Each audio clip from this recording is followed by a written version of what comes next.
Hello, hi. This is my first YouTube video, so forgive me if I'm a little nervous. I don't know why I'm nervous. It's just literally talking to a camera by myself. But yeah, I've never really done this before.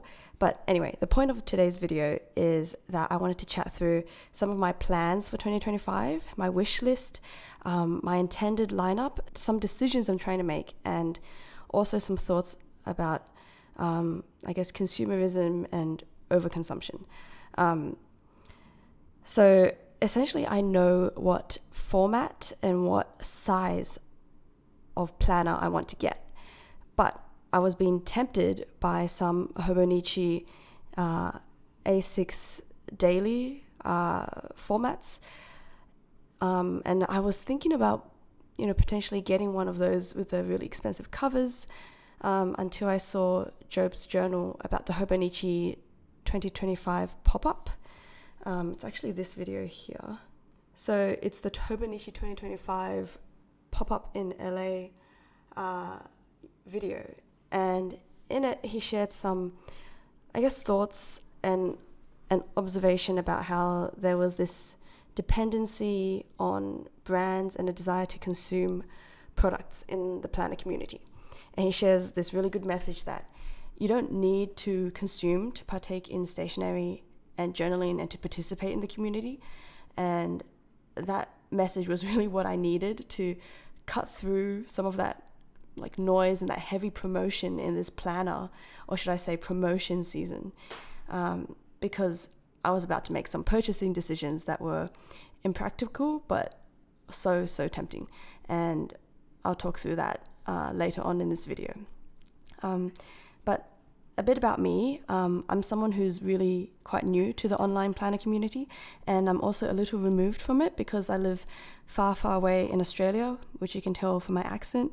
And it was really interesting for me to find this community of people who were really so obsessed with planners. I personally really dove into this community, and I always found it very inviting to kind of envelop myself in this shared obsession with everyone. And I've always kind of been drawn to things like that, small internet niches and communities that I could really tie my identity to. But anyway, that's another thing, neither good nor bad, just an observation. And my journals and planners really do give me a sense of comfort. So looking at these three here, I use most of these, at least once a week, and this one, my planner, every single day. And so I know what works well for me. It's a weekly vertical style system, because what I really needed was something that I could see at a glance where my time was going, if that makes sense. Previously, I had a weekly horizontal where I had some events just listed out, but as I started to get more busy with my, corporate career and trying to keep up a social life at the same time and some hobbies and exercise, I started to feel really burnt out and started to get really sick a couple months ago. So I use this to sort of keep track of how much I'm sleeping, for example, up here. I'm not sure if you can see. So how much sleep I'm getting, whether I'm eating well, healthy foods, if I'm stretching, if I'm going for a daily walk, and generally just how much time I'm spending. So you see these red lines of this is 9 to 5 when I work, and what I'm spending my time outside doing, and whether I'm spreading myself too thin and doing too much. But I'll go into detail about my exact planner system in another video. Today I just wanted to talk about what I wanted to buy. So I could either repurchase for 2025 the Hobonichi weekly supplement, which is what this is. And I bought that when I went to Japan earlier this year and cut up that book, hole punched it, and put it into this gorgeous forest green Knox leather planner. And it works well. It's just not the perfect size because this is a pocket rings planner, and the Hobonichi weekly supplement is A6. So it doesn't look too bad when I have this plotter pen holder here, but if I was to remove that,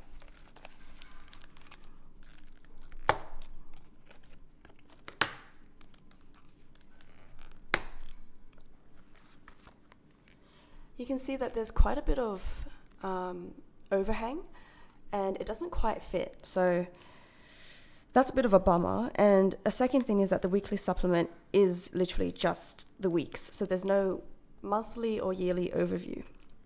So I've had to supplement this year with this plotter monthly, and the size just doesn't really fit. You can see it's a little bit smaller than the A6. And yeah, honestly, it does bother me. So what I was thinking of getting instead this year is the Sterling Ink passport size vertical weeks. And it's the only planner that I can find in the weekly vertical format in the passport size. Let me know if there's like someone else who does that, but as far as I could see online, Sterling Ink was the only one to provide that combination.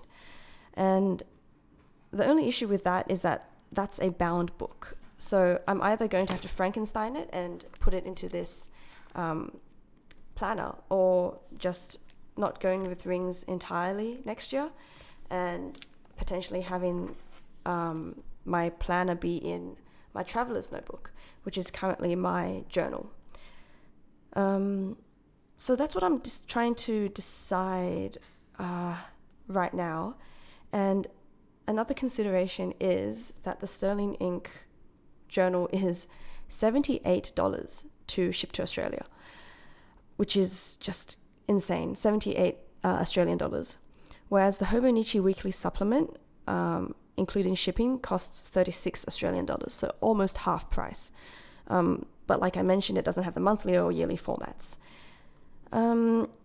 So I think the plan is, once I get paid, next Friday, I believe, I think I will pull the trigger and try ordering from Sterling Ink for the first time.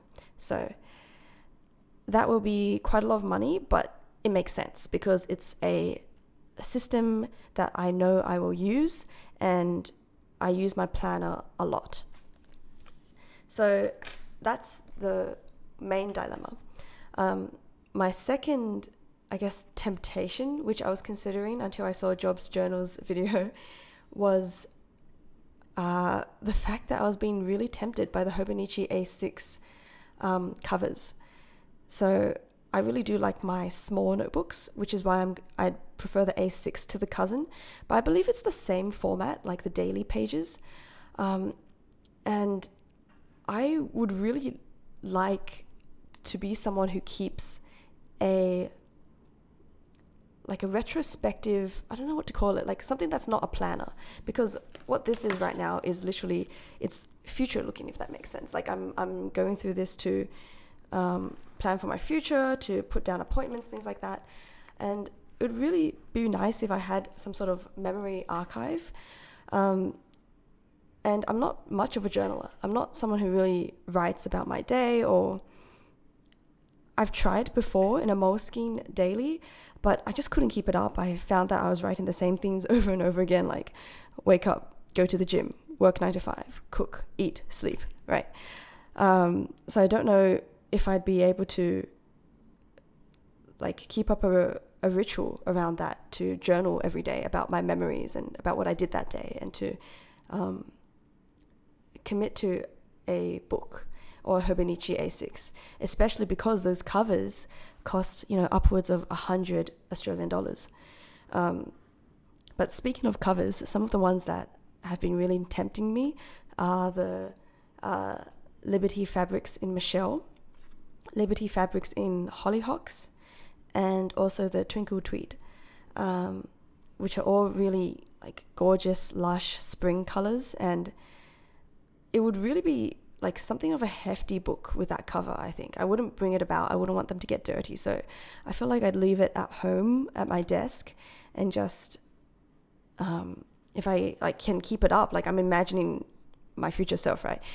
Like I'd leave it at my desk, and then I'd journal every day at my desk at the end of the day about all the good things that happened and all the little things that I'd like to appreciate and remember.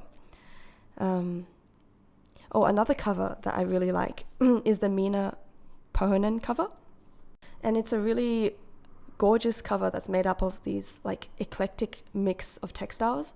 And it's not my usual style. I'm like not usually that maximalist, but somehow that random mix of fabrics is like so endearing. It's so like handmade and individual and homey somehow. Like it's like something my mum or grandma would have made for you, that sort of one of a kind, imperfect sort of vibe, even though it is mass produced. Like it's so ironic.